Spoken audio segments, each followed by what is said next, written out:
हर खबर पर होगी आपकी पकड़। डाउनलोड कीजिए एबीपी लाइव ऐप। और इस वक्त एक और बड़ी खबर आ रही है। अनलॉक 2 का गृह मंत्रालय की तरफ से एक और नई गाइडलाइंस जो है वो जारी कर दी गई है। जल्दी से आपको बता दें कि क्या क्या चीजें हैं जो वैसी की वैसे रहने वाली है। स्कूल्स नहीं खुलने वाले हैं, जिम नहीं खुलने वाले हैं। अनलॉक 2 की गाइडलाइंस में ये दो बातें आपको ध्यान में रखनी होगी। स्कूल कॉलेजेस 31 जुलाई तक बंद रहने वाले हैं, वो नहीं खुलेंगे।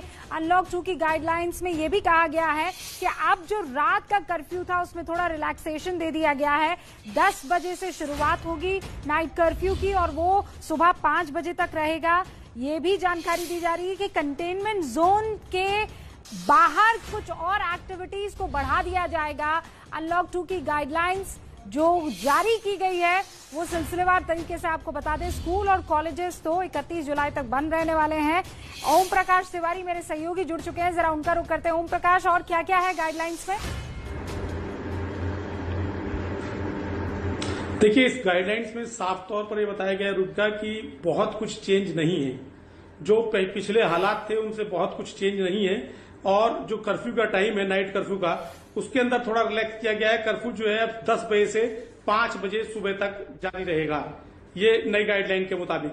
नई गाइडलाइन में एक बात और ये स्पष्ट कही गई है कि जो दुकानें हैं वो अब एरिया के हिसाब से खुलेंगी और एक दुकान में 5 आदमी से ज्यादा एक समय में नहीं रहेंगे। यानी ये जो पिछली गाइडलाइन में बात थी वही इस गाइडलाइन में भी कही गई है। स्पष्ट कहा गया है कि जो स्टेट और यूटी कार्डर्स हैं वो ये डिसाइड करेंगे कि उनके यहाँ स्कूल कॉलेज वगैरह खोले जाएं या ना खोले जाएं। और लेकिन ये इन सभी जगहों पर 31 जुलाई 2020 तक स्पष्ट तौर पर बंद रहेंगे। गाइडलाइन में साफ तौर पर कहा गया है। इंटरनेशनल एयर जो पैसेंजर्स का है वो लिमिटेड जो तरीके से चलाया जा रहा है, जैसे वंदे भारत जो मिशन है वो ओपन रहेगा। लेकिन जो इंटरनेशनल फ्लाइट्स हैं फिलहाल उस पर कोई और छूट नहीं दी गई है। जो दूसरी तरह की एक्टिविटीज हैं जिसमें कंटेनमेंट जोन्स हैं उसमें metro rail, cinema halls, gym, swimming pools, entertainment park, theatre, bars, auditorium, assembly halls, ये कुछ भी नहीं खुलेगा। स्पष्ट तौर पर कहा गया है कि ये कंटेनमेंट जोन्स में कुछ भी नहीं खुलेगा। और लॉकडाउन जो है वो 31 जुलाई 2020 तक जारी रहेगा। रूबिका, और बाकी जैसा ओम प्रकाश बता रहे हैं कि जो जानकारी पहले और जो गाइडलाइंस पहले थी उसमें बहुत ज्यादा बदलाव नहीं किया गया है। इंटरनेशनल फ्लाइट के बारे में ये कह दिया गया है कि अभी इस पर फैसला लिया जाएगा, लेकिन जो वंदे भारत मिशन की तरह के तहत आने वाले लोग हैं वो इंटरनेशनल फ्लाइट जारी रहेंगी। आरोग्य सेतु आप तमाम लोगों को इंस्टॉल करना होगा, ये बिल्कुल क्लियर है।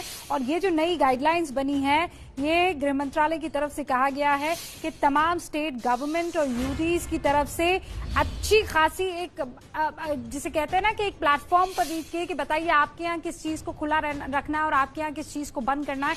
उसके बाद ये एक गाइडलाइंस जारी की गई है। अब आप समझ लीजिए, स्कूल, कॉलेजेस, सैलून, जिम ये सब बंद रहने वाले हैं। मॉल नहीं खुलेंगे, सिनेमा हॉल नहीं खुलेंगे। हाँ, अब आप अगर शॉपिंग करने जाना चाहते हैं तो 5 लोगों को अनुमति है, लेकिन आपको सोशल डिस्टेंसिंग जो है वो मेंटेन करके रखना होगा। कंटेनमेंट जोन के बाहर कुछ और एक्टिविटीज को हरी झंडी दे दी गई है। कर्फ्यू की टाइमिंग में भी बदलाव कर दिया गया है। अब जो कर्फ्यू है जैसे नोएडा में रात को 8 बजे से सुबह 8 बजे तक का कर्फ्यू था, अब जो ये नई गाइडलाइंस है उसमें साफ तौर पर कहा गया है कि रात को 10 बजे ये कर्फ्यू शुरू होगा और सुबह 5 बजे तक ये जारी रहने वाला है। ओम प्रकाश तिवारी हमारे साथ लगातार बने हुए हैं। ओम प्रकाश, पिछली बार ये था कि लोकल अथॉरिटीज को ज्यादा ताकत दी गई थी फैसला लेने के लिए, अभी भी ये जारी रहेगा?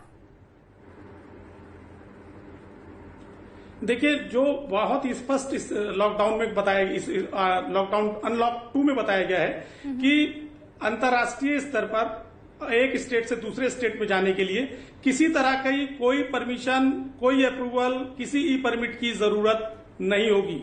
साफ तौर पर बताया गया है, जैसा कि पिछली बार भी दिल्ली एनसीआर के बारे में कहा गया था कि इस तरह से वो ये नहीं जाने दिया जा रहा। नोएडा अपनी कहानी बता रहे थे, गुड़गांव वाले अपनी कहानी बता रहे थे। इसमें एकदम स्पष्ट कह दिया गया है कि अंतर्राज्यीय स्तर पर अगर यदि किसी को दिल्ली से नोएडा जाना है, नोएडा से दिल्ली जाना है, गाजियाबाद जाना है, गुड़गांव जाना है, उस पर किसी तरह का कोई प्रतिबंध नहीं रहेगा और उसके लिए किसी भी तरह के किसी पास की कोई जरूरत नहीं रहेगी। दूसरी बात, इस गाइडलाइन अनलॉक 2 में एक बात जो अनलॉक 1 में थी, या हम ये कहते हैं कि जब से ये शुरू हुआ है तब से थी, कि 65 साल से जो बड़े लोग हैं, वृद्ध हैं, जो 10 साल से नीचे बच्चे हैं, उनको घर से जब तक बहुत आवश्यक कार्य नहीं है तब तक उनको बाहर आने की जरूरत नहीं है। ये बहुत स्पष्ट तौर पर कहा गया है कि जो बच्चे हैं और जो वृद्ध हैं वो अपने घरों से बाहर ना आए। और एक बात और महत्वपूर्ण है रुका कि जो स्टेट्स हैं उनको एक बार फिर पूरी तरह से पावर दी गई है कि वो अपने यहाँ पर अपने विवेक के हिसाब से जो है वो अपने यहाँ पर नियमों को लागू कर सकते हैं। रुका